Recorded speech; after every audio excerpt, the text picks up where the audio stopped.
जाने माने राजनीतिक मामलों के एक्सपर्ट जर्नलिस्ट मुझे दिल्ली से ज्वाइन कर रहे हैं। मनोज काका समाजवादी पार्टी के प्रवक्ता हैं और दिल्ली से कांग्रेस कमेटी के प्रवक्ता डॉक्टर अजय उपाध्याय हमें डिबेट में ज्वाइन कर रहे हैं और वीरेंद्र सिंह जी हमारे स्टेट हेड।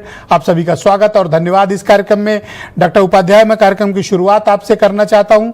आपने देखा होगा कि जब आपके नेता की प्रेस कॉन्फ्रेंस हुई और उन्होंने पॉलिटिकली एटम बम फोड़ा, जिसका वो क्लेम कर रहे हैं, चुनाव आयोग का स्टेटमेंट आया, वो कह रहे हैं कि राहुल गांधी शपथ पत्र के साथ सबूत क्यों नहीं दे रहे हैं।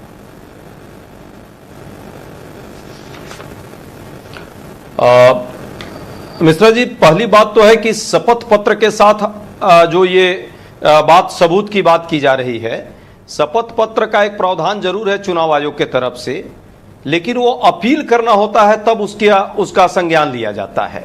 यहां तो प्रत्यक्षम किम प्रमाणम, जब सारी चीजें पूरे स्पष्ट एनालिसिस के साथ और एक एक चीजों को विश्लेषण करके हमने 1 लाख वोट की चोरी की पूरी सबूत आपको पेश कर दी, उसके बाद आप कह रहे हो कि हलफनामा दो।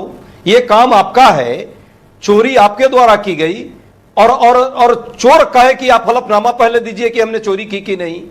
ये तो गजब गजब कहानी है। इस देश में लोकतंत्र की इस तरह हत्या की जा रही है। पहले कहते थे आपके पास सबूत क्या है, भाजपा मांगती थी आपके पास सबूत क्या है, चुनाव आयोग की भी यही भाषा थी, सरकार की भी यही भाषा थी। अब सबूत के साथ जब खड़ा हो गए तो अब कह रहे हैं कि आप हलफनामा दे दो। वो हलफनामा जो आरोप और हलफनामा अपील में अंतर होता है, तो चुनाव आयोग को ही समझ नहीं है।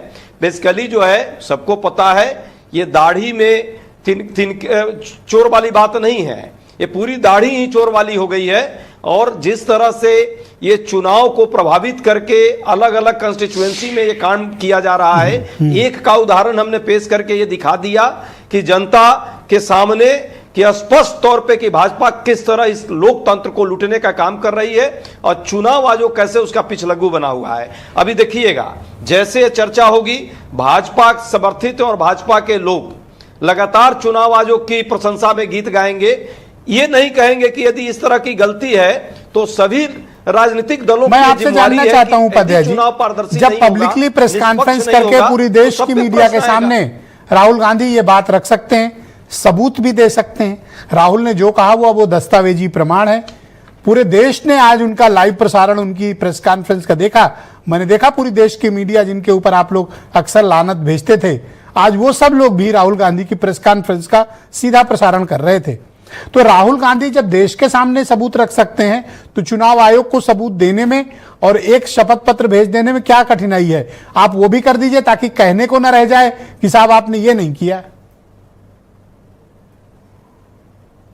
देखिए, एक तो पहले कर्नाटका का चुनाव अधिकारी किसी ने डिमांड किया है, नेता प्रतिपक्ष है, देश के विरोधी दल के नेता हैं, चुनाव आयोग पर प्रश्न लगाया जा रहा है क्या चुनाव आयोग राष्ट्रीय स्तर पर जो यहां मुख्य दर्शक बनी हुई है, कान में तेल डाल के हर मुद्दे पर खड़ी रहती है, अभी तक उसके तरफ से कोई जवाब आया नहीं आया। मैंने फिर कहा, हलफनामा जब अपील करना होता है किसी मुद्दे पर, चुनाव आयोग की यह प्रक्रिया है, उसमें दी जाती है खुले सबूत के साथ। यदि आरोप लगाए जा रहे हैं तो इसका खंडन इस राउंड का अंतिम सवाल है आपसे, प्रेस कॉन्फ्रेंस कर ली, सीसी के मेंबर को करना है, आरोप लगा लिए, अब क्या करोगे? What next? देखिए, अभी सभी विपक्षी दलों की बैठक हो रही है राहुल जी के आवास पर, जब आपकी चर्चा हो रही है, और मुझे लगता है सभी विपक्षी दल जो लोकतांत्रिक प्रक्रिया के पार्ट हैं, उनसे बात राय मशविरा लेकर के जनता की अदालत में भी, न्यायपालिका की अदालत में भी और संसद में, तो आप देख ही रहे हैं कि चुनाव आयोग को लेकर के कितना सत्ता पक्ष जो है एक पक्षीय हो गया है और वो चाहता ही नहीं हो कि वहां। धन्यवाद सर, बहुत शुक्रिया आपका। फिर भी हम हमारे साथ सर बने रहिएगा, चाहते हैं सरकार इसको चर्चा में लाए, यदि वो ईमानदारी थोड़ी भी चाहता है तो। जी, मैं आलोक